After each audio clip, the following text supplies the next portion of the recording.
Hi guys, मैं हेमंत कुमार झा अपने channel पर आपका बहुत बहुत स्वागत करता हूं। गाइस, मैं आज आपके लिए काफ़ी इम्पोर्टेंट टॉपिक लाया हूं और वो हाइड्रोकार्बन और संतृप्त और असंतृप्त हाइड्रोकार्बन में अंतर लाया हूं। ये ऑर्गेनिक केमिस्ट्री का धड़कन कहलाता है गाइस, और ये क्लास 10, 11, 12 जैसे बच्चे के लिए काफ़ी उपयोगी है गाइस। तो आइए हम सबसे पहले समझते हैं कि हाइड्रोकार्बन क्या चीज़ है। हाइड्रोजन और कार्बन से बना यौगिक हाइड्रोकार्बन कहलाता है। नाम से भी पता चल रहा है आपको, हाइड्रो और कार्बन। हाइड्रो मतलब हाइड्रोजन और कार्बन तो कार्बन है ही। तो हाइड्रोकार्बन यौगिक क्या है? हाइड्रोजन और कार्बन से बना यौगिक हाइड्रोकार्बन यौगिक या हाइड्रोकार्बन कहलाता है।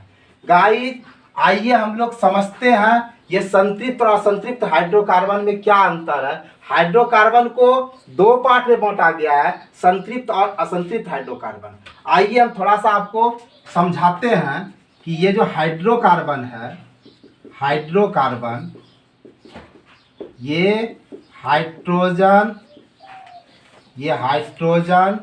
और कार्बन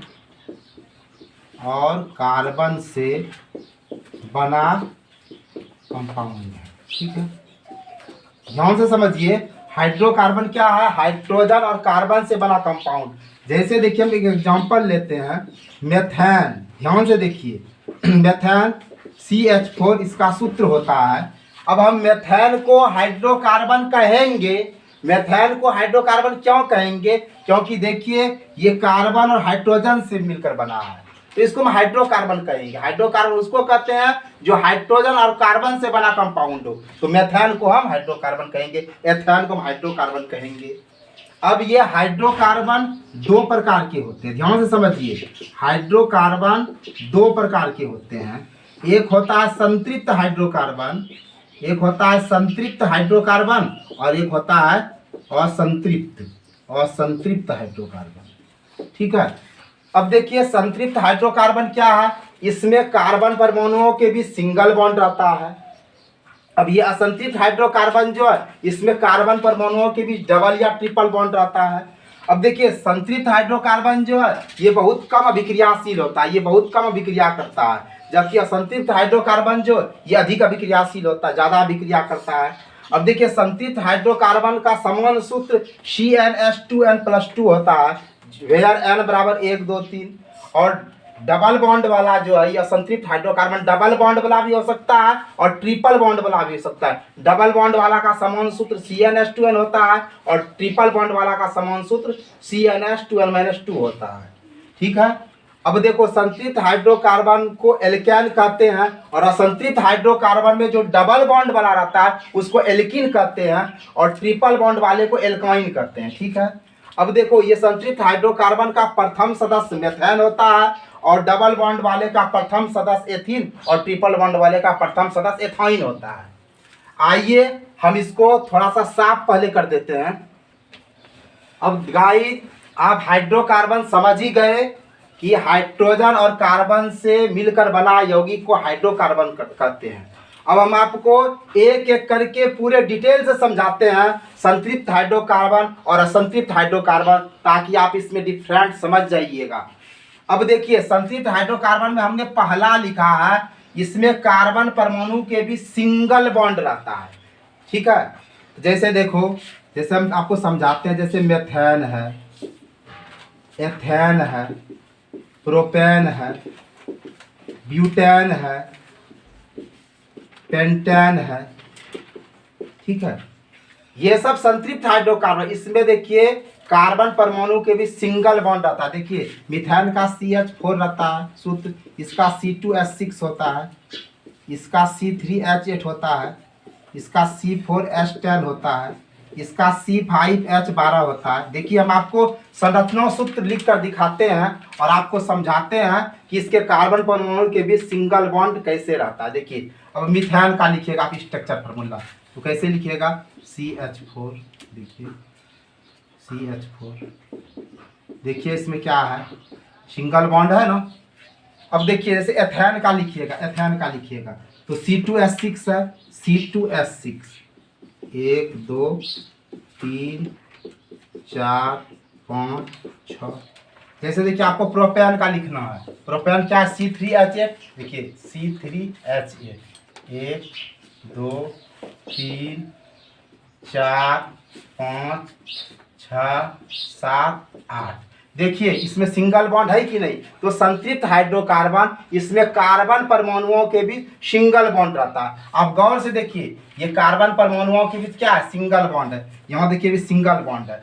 तो एक्चुअली ये समझिए, संतृप्त हाइड्रोकार्बन में कार्बन परमाणु के बीच सिंगल बॉन्ड रहेगा। आप इस तरह समझिए, इस तरह का सिंगल बॉन्ड रहेगा, इस तरह का सिंगल बॉन्ड रहेगा। तो आप समझ जाइएगा कि ये संतृप्त हाइड्रोकार्बन है। जरा हम इसको क्लियर करते हैं। अब चलिए हम दूसरा पर आते हैं, असंतृप्त हाइड्रोकार्बन। इसमें कार्बन परमाणुओं के बीच डबल या ट्रिपल बॉन्ड रहता है। ठीक है, जैसे देखिए आपने ये समझा कि इसमें कार्बन परमाणुओं के बीच सिंगल बॉन्ड रहता है, तो इस तरह का सिंगल बॉन्ड रहेगा।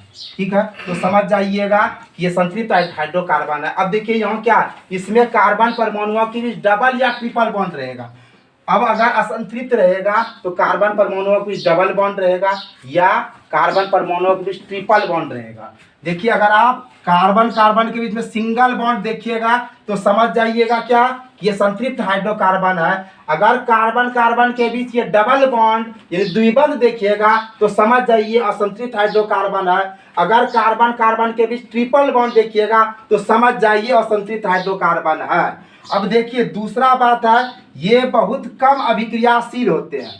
ये बहुत कम अभिक्रियाशील होते हैं और ये अधिक अभिक्रियाशील होते हैं। इसका रीजन क्या है? देखिए ये सिंगल बॉन्ड वाला है, इसलिए ये कम अभिक्रियाशील होता है। अब देखिए हम आपको एक बात बताते हैं कि ये कार्बन कार्बन के बीच सिंगल बॉन्ड है, ये कार्बन कार्बन के बीच डबल बॉन्ड है और ये कार्बन कार्बन के बीच ट्रिपल बॉन्ड है। ठीक है, अगर आपसे पूछेगा कि इसमें सबसे कम अभिक्रियाशील कौन है, तो ये वाला एक बॉन्ड वाला सिंगल बॉन्ड वाला ये कम अभिक्रियाशील है।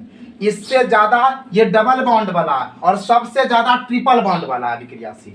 तो ये जो बॉन्ड है, ये बॉन्ड, ये अगर सिंगल बॉन्ड है तो ये कम अभिक्रियाशील है, अगर डबल बॉन्ड है तो ये इससे ज्यादा अभिक्रियाशील है और ट्रिपल बॉन्ड है तो ये सबसे अधिक अभिक्रियाशील है। ठीक है, अब हम आपको समझा रहे हैं ये तीसरा, इसका समान सूत्र। देखिए यहाँ संतृप्त हाइड्रोकार्बन का समान सूत्र CnH2n होता है, जहाँ n बराबर 1 2 3 4 होता है। तो देखिए ये जो संतृप्त हाइड्रोकार्बन, इसका समान सूत्र होता है CnH2n+2। देखिए हम आपको समझा रहे हैं पूरे विस्तार से। सबसे पहले आप n बराबर 1 लीजिए। ठीक है, n बराबर 1। ठीक है, तो Cn के जगह पर एक लिखाता नहीं, एक आप नहीं लिखिए।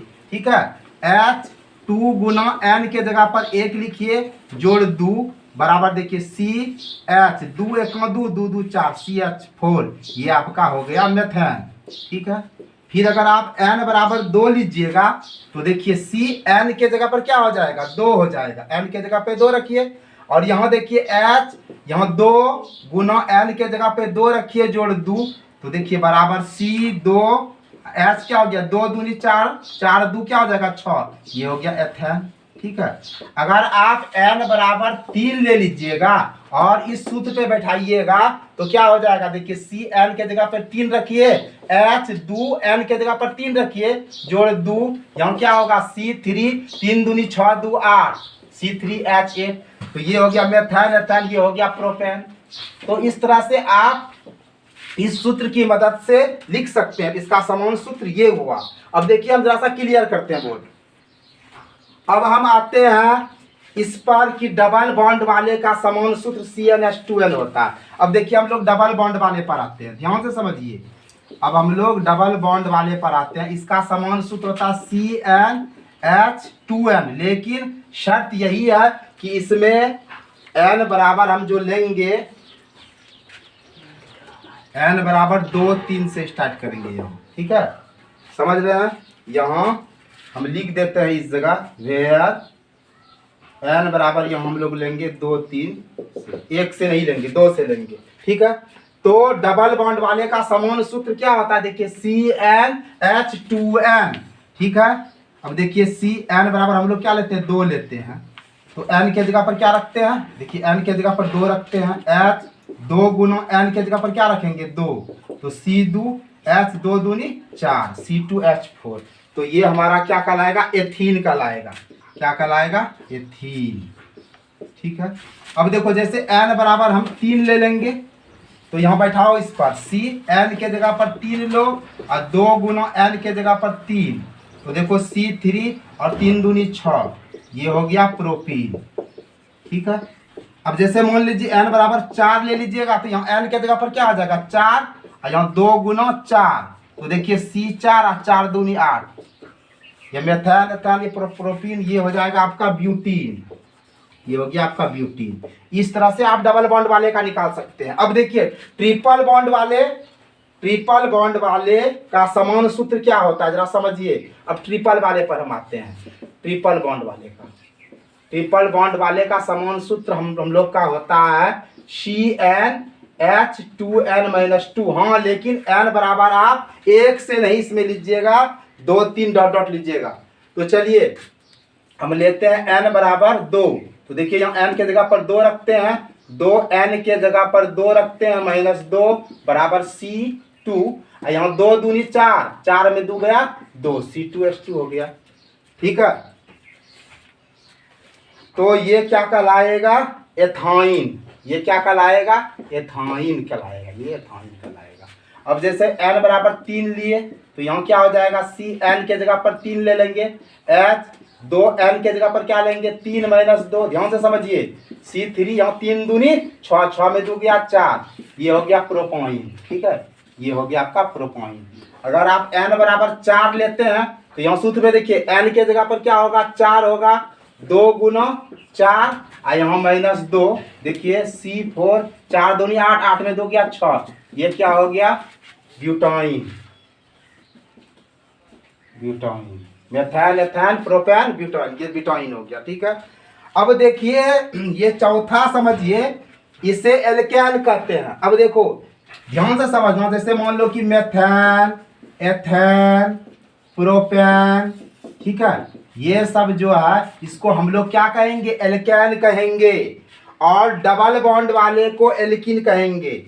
डबल बॉन्ड वाला जैसे देखिए ये एथीन है, ये प्रोपीन है, ये ब्यूटीन है, इसको हम क्या कहेंगे, इसको हम एल्कीन कहेंगे। क्या कहेंगे एल्कीन। और ट्रिपल बॉन्ड वाला जैसे देखिए एथाइन है, प्रोपाइन है, ब्यूटाइन है, इसको हम एल्काइन कहेंगे। तो एक बार और समझिए, ये जितना सिंगल बॉन्ड वाला है ये ग्रुप एल्केन ग्रुप कहलाएगा, डबल बॉन्ड वाला ग्रुप जो वो एल्कीन कहलाएगा, और ट्रिपल बॉन्ड वाला ग्रुप एल्काइन कहलाएगा। और देखो भाई ये संतृप्त हाइड्रोकार्बन में जो प्रथम सदस्य है वो मेथेन है। प्रथम सदस्य क्या है मेथेन है, और ये डबल बॉन्ड वाले का प्रथम सदस्य एथीन कहलाएगा, और ट्रिपल बॉन्ड वाले का प्रथम सदस्य एथाइन कहलाएगा। आई होप आप इस वीडियो को बड़े मजे से समझे होंगे। ये ऑर्गेनिक केमिस्ट्री के लिए बहुत ही इंपॉर्टेंट टॉपिक है गाइस। आपको वीडियो वॉचिंग के लिए बहुत बहुत धन्यवाद। जय हिंद, जय भारत।